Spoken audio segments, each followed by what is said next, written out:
going on, world? Welcome to another edition of the Black Mental Health Podcast. I'm your host, Reg. Joined today with me is a very special guest. This is my confidant when I first started getting in a relationship. I don't know if you remember that. I tell people, I never tell like the world, but you don't remember the time we was in college and I forgot what I was going through. It was like with my kid. I was just about to become a father. I was going through a relationship, and then I was drunk almost, and I cried on your shoulder like, yo, this shit just hard. We was outside in the like somewhere, and I was like, yo, this shit hard, bro. Like I really don't know what I'm doing. Like I'm trying to figure this shit out. But needless to say, he was there for a lot of this, my growth as a man and where I came from. So like we has had real man to man talk. Without further ado, Mr. Anthony Walker. And I brought him on today. I'm telling y'all, this would be like a 3-hour podcast if we got into every single detail of every single thing that was going on. So we're going to try to give you guys the Cliff Note version of it, because it's like before I think he was it last year. It was either last year or this year. He was like, yo, bro, my life been a movie about all of the stuff I've been through. It's been crazy. So I don't know. I guess, how's your mental space now after everything that you've been through? It's like piece by piece I'm putting it back together. Mm-hmm. It's like I understand a little bit about what I'm going through more than before. Mm-hmm. So I'm able to kind of path out a way to recovery. Mm-hmm. Like before, I didn't really, so much have happened at one time. Mm-hmm. I was talking to somebody, it's like, imagine eating a watermelon all at once. Mm-hmm. Like you really can't taste the difference between the rind and the seeds. Mm-hmm. Like you really can't decipher all of the different tastes. Right. But if you're eating it piece by piece, it's a little easier to digest it. Right. For me, it was all this stuff happening at one time, so Mm-hmm. I couldn't really understand where I was, right, let alone a path to recovery. Right. So it took me 6 months to kind of figure out where I was mentally, and now I'm getting there. Well, surely. I guess we can start with the accident and go through off from there, because that was the major part where you said that was before the accident of like my life was a movie. That was like you didn't even hit the climax yet. No. So no. I'll just say it from my perspective, and then you can go into what happened on your end. I just had texted you about like the night before I text you, and we was talking about something. It was like, yeah, we gotta get together, We just had a regular conversation, and then I get a text that afternoon, the next day, the afternoon, I think it was a Friday, and that Saturday afternoon I get a text of yo, Anthony's in the hospital. It's serious. Like, this is where you at. This is visit. And I'm like, my fucking face dropped. I'm like, what? I just was talking to, like, I understand what people felt in the movies when they be like, yo, I was just with that person, and it just went off. And so I was going to a wedding. Mind you, I never thought it was as serious as it was. Like, you were in the hospital, I got that, but I never thought it was life-threatening. And it literally was life-threatening. So when I pulled up and got into the hospital, I was on my way to a wedding. And when I got in the hospital and then they told me the story, I'm like, my mind was blown. My mind was blown. And then seeing you, and like, I didn't even get to see you. I came up and they just told me that you was there. They told you that I came up, but I didn't even get to see you, and I had to come the next day. But now I heard the story, and that's all I could think about for the rest of the day. Mind you, I'm at a wedding, but the next day I was like, yo, I gotta go over there. Like, we gotta see him. But I didn't know you came the day before. Yeah, I came the day before. I came after, like, I think you had the accident at 3 o'clock in the morning, and I came like 11. Oh, you came that next day? That next day. Oh, yeah, I didn't know that at all. Yeah, I think by the time they got through everybody, family, friends, I knew. Yeah. So, I don't know, when I came into the hospital and I seen, like, oh shit, this was a real accident. Like, and I guess you could tell it from your perspective down there. Well, I don't really have a perspective of an accident. So, to give it from my point of view, I got into a car, let's say around 2 o'clock in the morning ish. I got into a car and I woke up in the hospital. So I don't really know what happened, but I'll tell you the story of what people told me. Right, that you pieced together. So we was driving on 95. It was I was in the passenger seat. a friend of mine, she was driving. We was in an Infinity, and we was on 95. We was around exit 26, so I'm told. And for some reason, the car just veered off to the right. When the car veered off to the right, it rolled. It veered off. It hit like the barricade and rolled or something like that. And then right before it rolled, when it hit, I was ejected out of the car. So I was ejected out through the front window, and I fell off of 95. It was a little bit more than a 2-story fall. I fell off of 95. The car rolled, fell off of 95 with the girl that was in the car still in, rolled over it and ran into something else. When it ran into something else, she was then ejected out of the car onto the road, and she passed away. Rest in peace. Rest in peace. Yeah, she passed away. And then I was ejected, like I said, before all that happened, I was ejected, flew off of 95, fell about a little more than 2 stories into some dirt. I broke my leg, and I broke both bones in my leg. I broke multiple bones in my hand. I broke my arm. I separated my shoulder. I had like 2 holes in the top, like one in the top of my head on the left, and then one in the front on the right. And I got and had a hole in my neck. And I lacerated my liver. And I had a hole in my side. My lung collapsed. So the only thing I actually remember from that accident is when the paramedics came and found me. They said that I was awoke and I was asking for help. I don't remember none of that. What I do remember is they cut open my side and they stuck for you to breathe. I don't know what it's called, but they stuck like a thing inside of me for me to breathe. And I don't remember what I saw or nothing like that, but I just remember feeling them poking into my side, and they didn't do it right the first time, so they had to like take it out and poke again, take it out and poke again. So when I actually came back conscious, I was in the hospital, like I said, the next day, and the very first thing I saw was a tube coming out of my side into this machine on the side, and it was just blood leaving my body, blood and liquid leaving my body, going into this machine, and I just went back to sleep. I was too like high on drugs. I just had like multiple surgeries, and I couldn't really function. I just remember seeing my family talking amongst themselves, my mom in particular, but my family, my wife, my brothers, and my dad talking amongst themselves. And then this tube full of blood and liquid is coming out into this machine. I don't even know. Like, that stuff still like stick with me to this day about all of that stuff, man. And I remember being in the hospital. Like you was so in shock that like you didn't know what was going on. You didn't even know what hospital you was at when I asked you. No, I ain't know nothing. So I was like, well, do you feel different? Like, you know how when people experience death, you was like, no, like, I don't feel any different. I feel the exact same way about how I felt when I got, like, before it happened.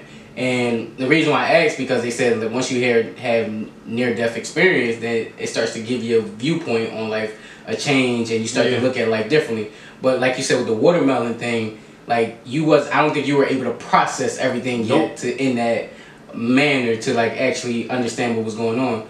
What was the first thing that you were thinking about when you woke up? I don't remember. I don't remember the first maybe week or so. A little bit less, maybe the first like 4 days. I was woke. I had visitors. I was talking to people, but I don't remember what was going on. I was way too medicated, and I had, like I said, multiple surgeries across, because they had to bring in special doctors, and I had to wait, and all kinds of stuff was going on for those first couple of days. So I don't really remember. The one thing I do remember feeling was a sense of security. I was okay. I was a sense of like everything would be alright because my family was there.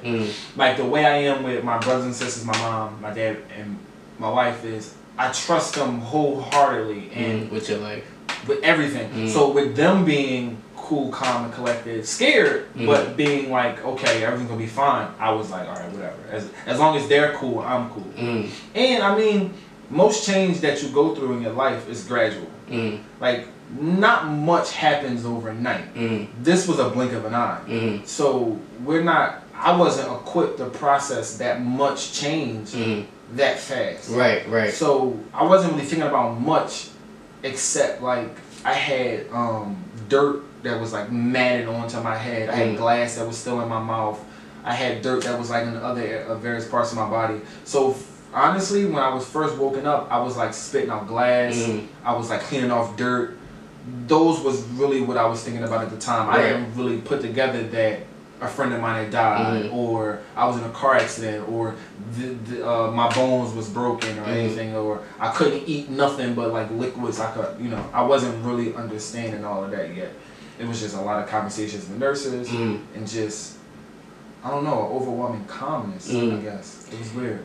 When you found out that, when you was able to gather yourself and like start to recollect what was going on and put life back to put everything back to reality, how, like, what was your perspective of the young lady that passed away, and what like happened to her? Yeah. So like, when my situation is difficult because I cheated on my wife with the girl, and my wife found out. Like, she knew, especially when the accident happened. It all kind of made sense to her, everything put together. So, but she was so focused on me being whole and being there for me emotionally, that she was able to do one of the hardest things I've ever seen anyone do in life, and put those emotions aside and just make sure that I was okay. So with that being said, I wasn't really, and because of who she was, as far as being the other woman, I wasn't really able to outwardly show any type of grief or outwardly show any type of like sorrow for that. So I had to like kind of hide it. And what happened was, one of the medicines that I was on was morphine when I was going through this, and I had like a crazy dream one night, and my wife stayed with me like night and day. Like she went to work, she called out of work, or she went to work and came right back. So she was there, and I had a crazy dream, and it scared the hell out of me. And it's because I wasn't able to talk about what was going on, about the grief of because even though I was cheating on her with this woman, she was a friend before the whole cheating situation happened. Right. She was a friend, so losing a friend is always difficult. Right. So when I had the dream, my wife was right there. I woke her up. I woke up scared. I woke her up and I was like, yo, this is the dream I had. This is what happened. And to my wife's credit, man, she was understanding that even though what happened wasn't what was supposed to happen in the relationship, I don't condone a relationship. Right. There was a relationship there. Yeah, right. And what happens when a person that you have a relationship with dies, especially when it's just random like that, you have to be able to grieve and process the information. So she was so for me and so for my recovery that she was even open to talk about my dream. And from that point on, she understood that I was going to grieve. I mean, within reason. Within reason, she understood that I was going to be, I was going to have certain feelings about what happened. No matter who it was, just because it was a friend. Right. And so it was a weird thing. It was a weird thing, but my wife was there for me. I think with people with marriage, they understand the good times, but not the for better, for worse part. Like the for worse part. The for worse is like a real thing. Yeah. They think of the marriage in the ideal stage of like, we have the kids, we got the white picket fence, all of that stuff. But it's like when it get really, really bad, are you really dedicated and committed to that person? The thing that I've learned in this whole process is that when I think about marriage before, when I thought about marriage before, like you said, it was just for the commitment. It was like, all right, I only want to be with her. I'm forever going to be with her. So I want to marry this woman because I want to show her that I only want to be with her. Right. And other reasons, but that, but that's one of them. You don't think about the fact that whatever this person turns into, whatever this person gets into, you're going to have to be there. Not have to, but if you go off the vows, you're going to have to be there for that person. Right. You're going to have to be there through that things. And even if you decide to walk away, you're still going to have to deal with those things inside yourself. Right. So what my wife showed me was the true meaning of the for better or worse part. The true meaning of, okay, I'm here for you, I'll put aside the fact that you know, disrespected our union, disrespected our vows. I'll put that aside for now. Don't get it twisted. It wasn't like, oh, King. But I'll put it aside for now. And I'll make sure that I keep my commitment. Even though you fucked up, I'm not going to not keep my side of the agreement. And I'm going to keep my... And she did that full-fledged. Right. Now, that I always say, because when she told me, mind you, I similarly knew, like, y'all were going through y'all thing. Y'all were having a relationship, the same thing that every relationship goes through and stuff like that. Like, I cried on your shoulder and told you what the stuff I was going through, so vice versa. So I kind of had an idea, but I never even knew, like, how serious, like, the stuff was that was going on with y'all and how y'all were going through the things that y'all were going through. Yeah. So when she told me that she knew, and it was like, because who the person was to you and what it meant, I was like, yo, you're, like, awesome. Like, you're the, like... Just knowing, like, that you're here during that time, you're like a real... Because people talk about it, but when it actually come time, you start to look around like, who really showing up? Yeah. And to really show up during that time, like, I'm like, listen, you will forever have my respect for doing that shit. The crazy thing is, and this is... Now that we're past the hospital part of the physical, the lump sum of the physical recovery, we're past that part. You know, we're now getting into the emotional, and mental recovery. But the thing is that one of the issues is that society looks down on people who stick out.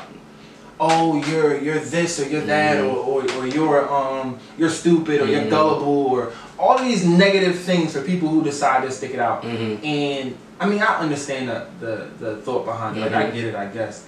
But I look at it with great respect. And I'm not going to sit here and try to like up my character and say, oh, I've never done this before. That's not the issue. The thing is that she looked at her relationship and she looked at what happened, and she understands that she loves me enough to walk me through this process. She respects our union. Something I didn't did. She respects our union enough to help me and walk me through this process. And once I get back whole, then we can revisit everything else, and we'll go whatever way we both see fit. But she was able to understand that the for better or worse, like you said, and this is the for worse part, and she made a commitment, and she stuck to her commitment. And that's what's dope. One of the things you taught me within my relationship as well is, well, before I get into it, how long y'all been together, how long y'all been married? To give people a perspective. Man, I met my wife, I met China 2005. And we got together 2007, so we was in 10th grade. And we've been together ever since, so that's 11 years. And we got married 2016. So we've been together for 11 years, we've been married for 2 years. So yeah, we've been through. We've grown together. Like, she knows. I always say I'm 27 now. We met when I was like 16, and I always say we've been like 3 or 4 different people, both of us, within this relationship.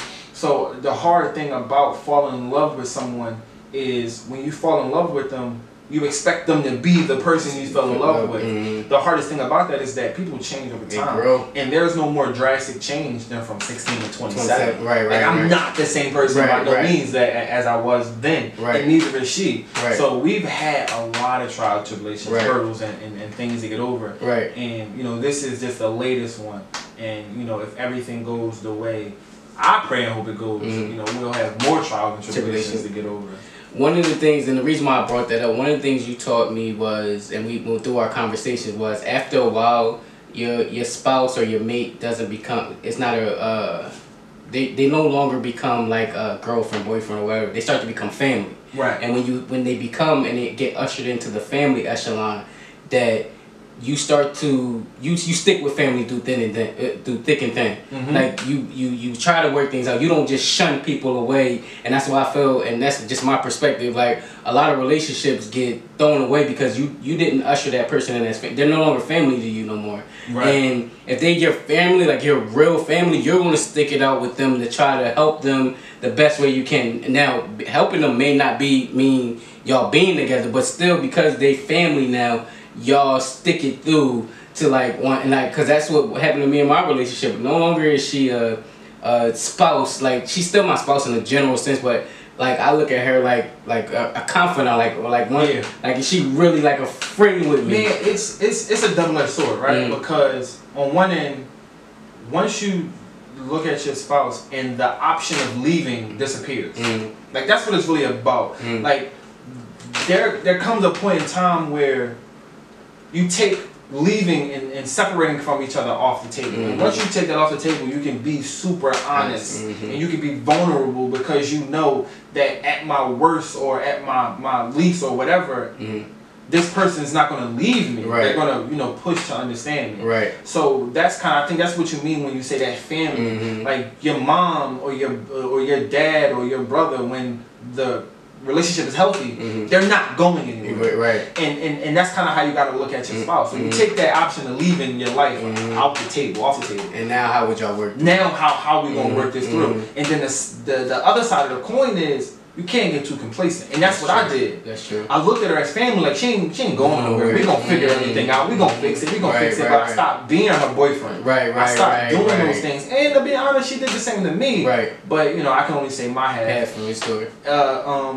I stopped looking at her like I have to keep her, or I have to get her, or her being here is contingent on what I can provide for her. Like. And you don't want to look at it that way, but at the same time, you want to keep that spark. You don't want to feel like I have to be this guy for her to stay. You don't want to feel that way, but you do want to feel like, you know what? I love her and I want her to be here and I want her to want to be here. Right. So I'm going to make it so that she wants to come home every day. She wants to call me. She wants to see me. She, you know, she feels happy to be around me.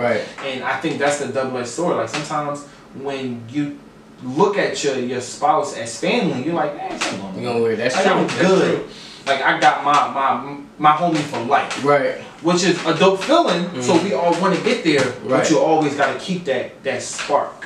No, well, that's the same thing with any relationship though. Like with you never stop being a son for your mom, or you never stop being a mom for your kid, or just vice versa. With any relationship, you still have to work at those relationships. Like they think once you as a parent, once your kid's 21, you're not a parent anymore. No, you still have to put that work in till that kid dies. Like it's still, as long as you got breath, you still have to put that energy into each relationship for it to work both ways, like you said. So for it to get to those points, you have to be willing to go through the thick and thin, and still, like you said, treat each other like family, but also treat each other like your spouses and everything too as well. I get you. So. Y'all, you still working through it. Mind you, this happened this year in April. This is not like in the past. So he's still going through the grieving process and still going through everything. So after you get out of the hospital, you're going through therapy, you're learning how to walk again. Because I remember when you was able, and I commend you for that, to make it to my baby shower like on crutches and shit. I remember when we was like opening gifts, and it was like, who cane is this? I ain't somebody give Ed his cane.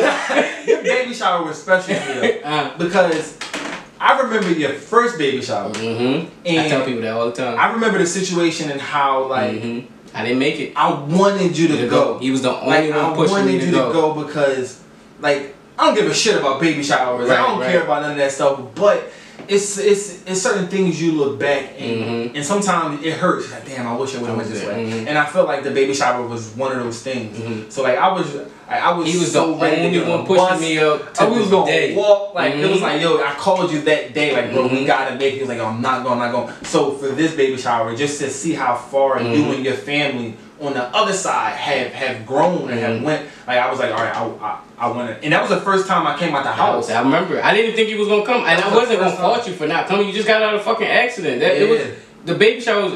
My baby was born in June, but the baby shower was in May, I believe. And you just got out of the accident like April, right? March? My accident happened March 31st. I was in the hospital until April 17th. And then I did in-house therapy. So I moved from one hospital to another hospital. And I was there for like 5 to 6 days. Right. And like, so that's why I said I didn't fault you for doing it. But I remember now, I guess you were able to start recovering physically, but now the mentally part started to kick in with you. Yeah. The mental part was not as clear as the physical part, because I can look at my leg and see it's broken. Right. I had x-rays that clearly showed my bones was like this. Like it wasn't connected. Like I have scars to show. Like I still had more surgeries coming. I had a plan. I had, you know, it's easy to see the what you have to do to get physically back. Right. You know? Mentally, it was hard because it happened in a blink of an eye. Mm-hmm. And when I got into that car and to the time I woke up, my life completely changed. Quit my job because I didn't have the correct benefits at that job at that time. I lost my apartment because I quit my job, so I had to leave my apartment. I had to move in with my dad, so my whole living situation was different. Me and my wife was going through what we was going through because of the whole me cheating and shit like that. Mm. It was every facet of my life was in a blink of an eye different. And then even with like my apartment, it took 3 months. Like it didn't go until July, so I still had it until July. So I had to almost relive losing it when I actually had to sign a lease or sign the paper to give it away. Like I had to actually call and quit my job, so I almost had to like relive it when I had to quit, and then relive it again when I had to file for unemployment. Like it was so many things that I still had to get in order. So it was almost like mentally I knew what was going on with my life, but I had to like really do it, and it was causing other problems. And besides just that, like I said, man, it was so much mentally that had happened. I was depressed and I was anxious, and it was so much going on, and I couldn't really pinpoint it. And I didn't know what was going on. It looked like to everyone who saw me, oh, you're fine, you're good. Like, oh my God, you just went through all this stuff and you're okay. Like you almost died and you're fine.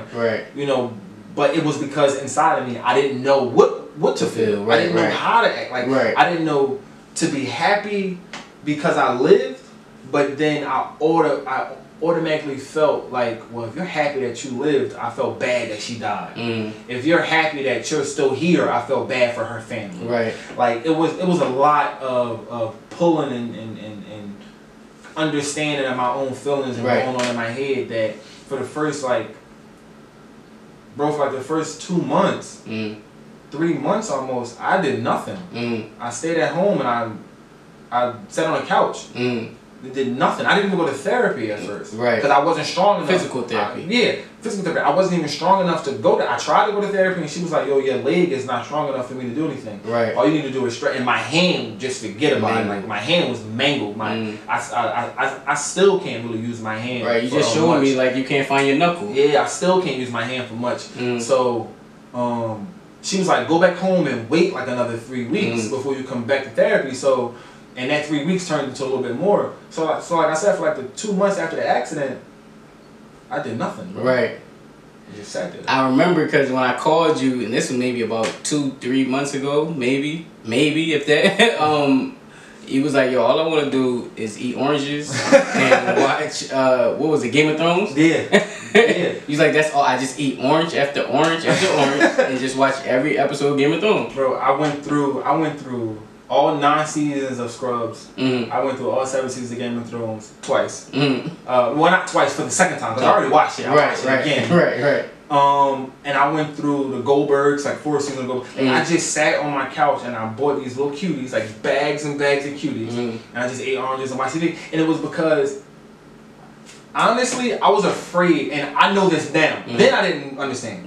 But now I know. I was afraid to unpack my emotions because I didn't know what was inside. So everybody who was around me they understood the magnitude of what I had went through. Everybody understood. Like even my doctors understood that what happened to me and how fast I was recovering and all of the things that could have happened. It was a miracle that I'm alive, let alone no neck injuries, no spinal injuries. I got a little neck injuries, but not a lot. No spinal injuries. I broke both bones in my leg, but for some reason I'm fine. You even told me the doctor in your Uber told you supposed to, like, you wasn't supposed to make it through. He pulled over. He was amazed. A lot of my officials was amazed, and they told me it was a miracle. I think they tell it to everybody, to be honest with you. But just their enthusiasm kind of let me know the severity of the issue and how blessed I was to not. So I was so afraid, like, if everyone else sees the magnitude of this situation, I don't see it. Right. I'm afraid to unpack all the emotions because then I might see it and I'm gonna be petrified. Right. I wasn't afraid to get in a car. I wasn't afraid to drive. I wasn't afraid to do anything. I didn't have any anxiety. I was sad, but I didn't have all of the things that everyone else thought I was gonna have, and everyone else, you know, said I could have. I didn't have all that, and I was like, you know what? As long as I don't think about nothing, as long as I just escape into this TV and I sit on this couch and I don't do nothing else, I'm safe. Like I'm safe in this little square, and I don't want to deal with none of the emotions. I don't want to deal with anything but these oranges and this TV, and that's it. And it was to the point where I was eating like legit, like 30, 40 oranges a day, bro. He was like, all my dad bring me is my oranges and tell me he's going to work. That's real rap, cause that's all I can handle, man. That's all I can handle. I couldn't handle nothing else. I would cry randomly, and then when I would cry, I would get up, I would get me some oranges, I would wipe my tears off, and I would turn the TV louder. So I can escape from my problem. Reality. Yeah. And that's one thing that I heard you saying while we was talking was, life didn't stop because your life stopped. Like you lost your house, your job, your marriage almost lost it. So like life don't stop, and I feel like it's sad because a lot of the times, and that's one of the reasons why I created this platform, was we don't get a chance to grieve. We don't have time to grieve because of all the stuff that we gotta go through. And like you said, you're fortunate enough that you can get get through that shit and be able to have that opportunity. But some people gotta go up to work the next day, or they like, it's so much, and like you said, to unpack that. I'm just grateful that you were able to self-identify those problems. Yeah. And go get through that. Man, I give all the glory. You know, everyone's like, give all the glory to God, and I do, of course, because this situation could have went way left. Like it went left. It could have went way worse. Right. And now that I'm a little bit better, I can see that. I couldn't see that before. Right. I can see that now. But I honestly say that it's because of my friends and family. I was able to move in with my dad. I was able to talk to my wife about my issues. I had friends like you that came up to the hospital. I had friends that was at the hospital every day. I had friends that came, once I got out the hospital, they came to see me in the rehab. When the rehab, they came to see me at my dad's house. I had friends that called me every single day to make sure I was okay. Like the only reason why I was able to get through all of this is because of the people that was around me. The only reason why I didn't freak out and pull all of the stuff that was off of me in the hospital is because I saw my family. And if I didn't, then I would have been completely out of it. I wouldn't have known what was going on. Why is this thing in my side? Why is my hand tied up like that? Why is my foot, I can't move it? Like, what's going on? Why can't I breathe? Why does this hurt? Like, why is this holes and blood coming out? Like, I don't understand what's going on. The only thing that gave me that sense of security and okay was my family. And that's from day one being in the hospital. And I needed them then, but I had the doctors, I had the medicine, I had all of that stuff at that time. I needed them, but I had all that other things. When I got home, and it was, okay, you can walk now, somewhat.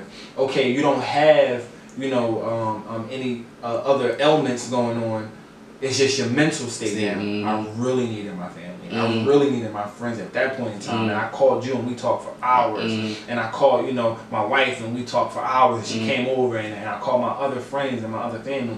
And the thing about it is, you need a plethora of people that you can talk to because it's certain stuff I was going through that I couldn't talk to my wife about. And that's not me hiding anything from her. That's more so me understanding that she got a lot to deal with. Like she got all kinds of stuff that she got to figure out within herself that I can't just dump particular things on her. I got to talk to somebody else about it. And then maybe once we're in a different space, I can talk to her about it then. But at this point in time, it wouldn't be healthy like for us to talk about this particular thing. So you need different kinds of people and different kinds of friends. I can't talk to my mom and dad about everything. Like some stuff you don't feel comfortable saying. I can talk to you about pretty much everything. I can talk to my brother about pretty much everything. But then there's certain stuff that was going on between me and China I can't talk to nobody about but her. So like you need the different people and you need those friends that's going to be there when you don't answer the phone.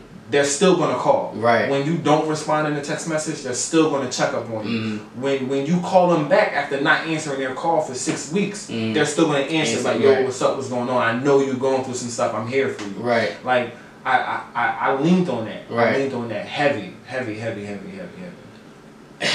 So now you get into the point where you physically, you're still going through your trauma or whatever, and you're getting through all of that stuff, but you're coming on the tail end of that, and now you're beginning to unpack some of the emotional things with therapy now. Like you said, you're starting your first therapy session coming up. Yeah. And I guess talk about your mind state going into that. What do you hope to get from that? Like, what do you feel everything about that? So therapy is I'm a super cerebral person. Mm-hmm. Like I think a lot. Mm-hmm. Most things I do is calculated. Some people say I'm manipulative, some people say all these things. But for me, it's just I think about mostly everything I do before I do it. So for a cerebral person to go into a therapist's office is like when you like a car collector handing over the keys to all of their cars, right? She's not stealing anything from me. She's not taking anything from me. Right. But I'm giving her the keys to the thing I hold dearest, right? My thought process. Right. The thoughts, and I don't hide my thoughts from people. It's not like I'm hiding anything. It's just more so that I am, I'm not used to that type of vulnerability. Right. Right? Especially with a stranger. Right. With my wife, I tell her everything. Right. But with a stranger, I'm not used to that type of vulnerability. Right. So I'm nervous as hell. I'm super, super nervous.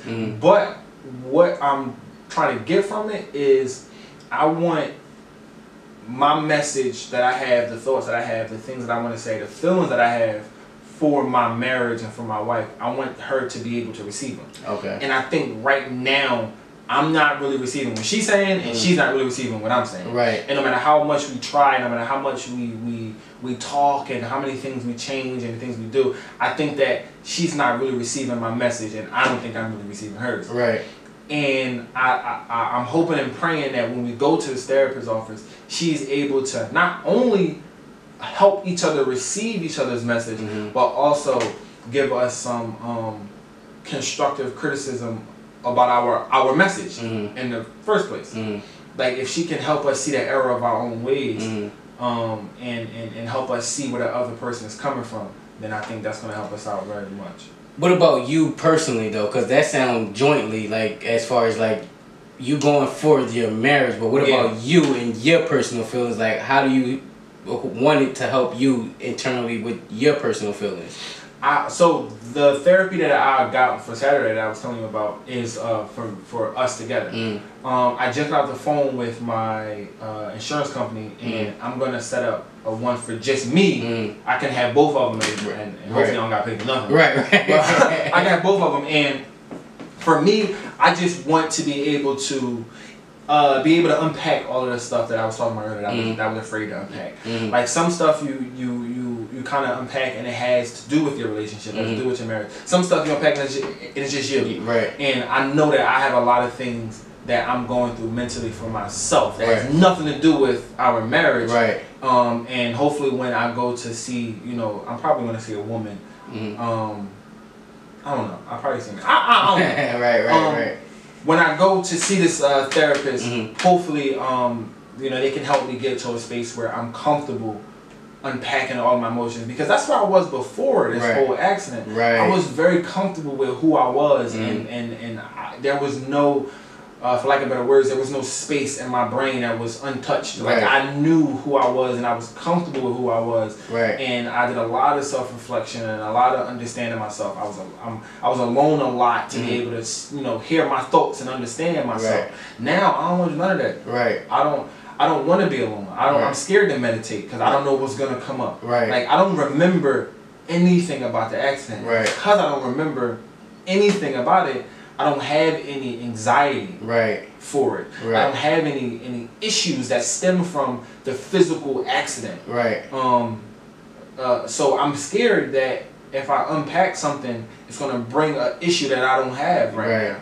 So hopefully by going to see this therapist, she's gonna walk me through, or he's gonna walk me through and help me, be confident enough to know myself again. Right. I'll ask everybody this because like I just like to hear different perspectives. What is your opinion or your viewpoint on mental health in the Black community right now? It's hard for me. For me, it's hard for me to say the Black community. It's more so about just uneducated people in general. If you're uneducated about mental health, then you don't know its importance, and you don't know that mental health is not something that you should only fix when it's unhealthy. It's something that you should keep up. But to try to answer your question and stick with the Black community in general, I mean specifically, I think that mental health is looked at as a weakness. It's looked at as we've had to be strong for so long. We've had to show resilience and self-medicate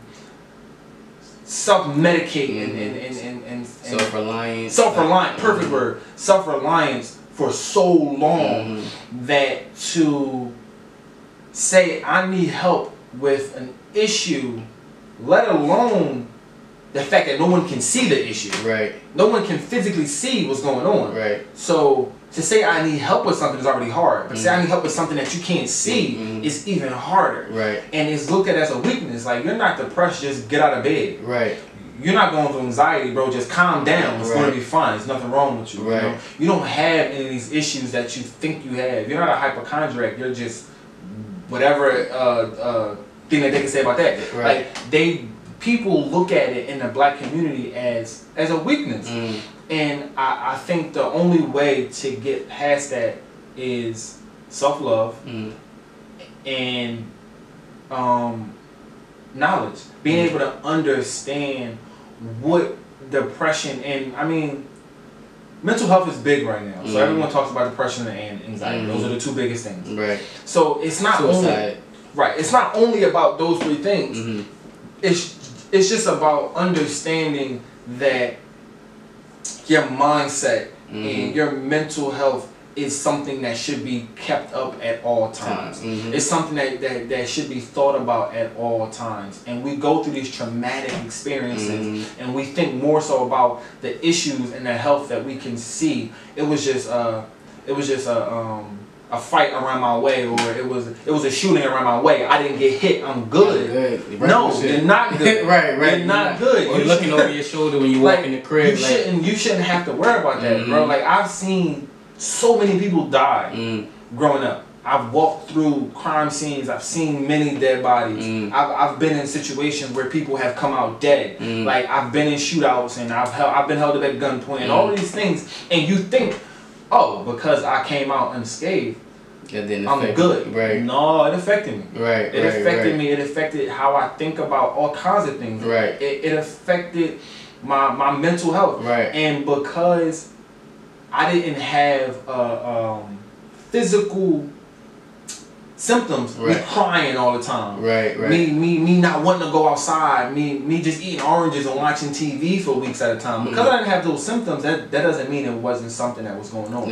And because it can't be put into a box. Like, I think I'm suffering from depression, but I don't have the average like depression symptoms that a normal person would have. So because I'm not going through what, you know, if I Google depression, what it says, oh, I'm fine. Well, maybe or maybe you're not, but you should still go and talk to somebody and try to figure it out. Like, I don't think that, you know, mental health is just like physical health. I don't think it's the same as, oh, you got a broken bone, you go to get the bone fixed and now you're good, you're finished. No, you have to keep up. It's kind of like physical health, but it's like gym, like going to the gym. Like, you gotta keep your body in shape, but you gotta keep your mind in shape. Like, one of the reasons why I started this platform is I know it's not all about suicide, depression, all of that. It's the things in between that lead to those things that we don't talk about in the first place. And I'm not equipped enough to handle someone that's dealing with suicide or to know depression, but I'm equipped enough to have a conversation so that the person can get it off their chest and we can talk through it together. Because sometimes that's all you want is somebody to talk through it with you. Like, And no disrespect to anybody that's in therapy or that are therapists, but I know that we can do some of the groundwork on our own to like you said, self-aware and start to analyze. Like we've been used to doing it on our own for so long, but now we gotta find a way to do it healthy. Like and learning how to cope with these mechanisms. Like the reason why I even started doing this is because I heard someone say something and it was like, wait, those things mean trauma or depression or anxiety. I felt those things, but I never knew that's what that was. Yeah. Like now I put the words together. It's like, oh, then I went through a lot. Yeah, man, we don't understand the environment that me and you specifically grew up in. It breeds a lot of the problems that one would call depression or anxiety or all kinds of other things. Like it breeds those things. And just because what's hot right now is depression and anxiety, it's other mental health things. And I'm not a mental health expert, right? So I don't know the technical terms, I don't know. But when you go outside and a person steps on your shoe and you shoot them, that's a mental health issue. Right. Like I have a friend who I was talking to, and actually me and him both have a friend who died, who got shot. So we went to the funeral. I'm in the funeral. I had to leave to go to work. I leave and I see him standing outside the funeral. He brought a gun to the funeral because he didn't know who was going to come and who was going to shoot him. Right. Like to live in that type of paranoia, to live in that type of environment where you have to fight for your life at a funeral is not sacred. Right. A church is not sacred. You have to bring some type of weapon to, like he has some type of mental health issues. And I'm not saying that he's depressed or he has anxiety or he's broken or anything like that. I'm saying that his view on the world probably not healthy. Right. That's really all. That's really all it is. Right. So we try to say that, oh, because you're not going through this or that, or you're not displaying these symptoms or those symptoms, then you're fine. Right. And that's the ones who are educated. Right. We're saying those things. We think but in all actuality, the day-to-day things that happen in the environments that we grew up in, they foster issues. They foster problems. They allow certain things to fester inside you that when applied to the real world is not good. Right. And it's a reason why we act the way that we act in certain capacities. Yeah. Like everybody sees the end result, but not why that person got to that point. Yeah. And what made them into that point of where they had in their lives right now. That was a good point. My last question is, what do you hope, or I'm trying to word it right, from your story, what do you hope people should gain? Like, what do you want? Because I feel like we all should be able to use our story to make an impact on other people in another way. So what do you think your story should teach someone, or what you hope for them to receive from it?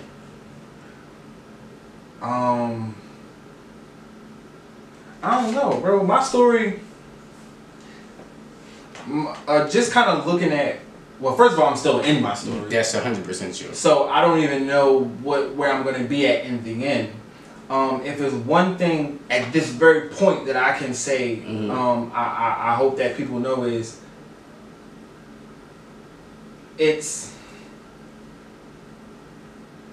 you gotta understand where you're at, and you gotta be able to self-reflect and see how you think and see how you feel, and not to be afraid to talk to someone else and show them those vulnerabilities, because that's what's gonna bring your feelings to the top, so you can kind of understand it and see it. And once you understand how you really truly feel, because a lot of times we don't really understand. Something happens and we get angry and we just know that thing makes me angry. But anger is like salt. Like I always tell my dad, like anger is like salt. Like you can take anything and put a little bit of salt, and all you taste is salt. But you take the salt out and then you taste all these other things. So the same thing with anger. Like you can have all these different emotions about a thing, but the way you react is anger, and that's all that you see. If you take the anger out, or if you look past the anger, then you'll be able to see all the other things that you're really feeling with this particular thing and why you feel that way. So with my situation, I went through this traumatic experience, and once I was able to piece together how I felt and I peeled back really my emotions and looked in it, I learned so much more about myself, and I learned so much more about my relationship, and I learned so much more just about how to deal with traumatic experiences in general. So the one thing I can say I can preach at this point in time is just take a second and a moment to learn yourself and realize why you react the way you react, and you might find out that, you know what, I should probably talk to somebody, and that person doesn't have to be a therapist. That person could be a friend. Like for me, it was my friends. It wasn't a therapist yet. I'm talking to therapists now, but the thing that got me to this point was just being open and honest about my situation with my friends, and not thinking that they're gonna judge me because I'm a guy, saying that my feelings is hurt. Like, not saying that, you know, not being afraid to tell my friend that I'm a guy and I cry randomly for no reason sometimes. Right. I don't know why. Right. Like, you gotta be confident enough in the fact that you want to know the answer to be able to ask the right questions to yourself. Right.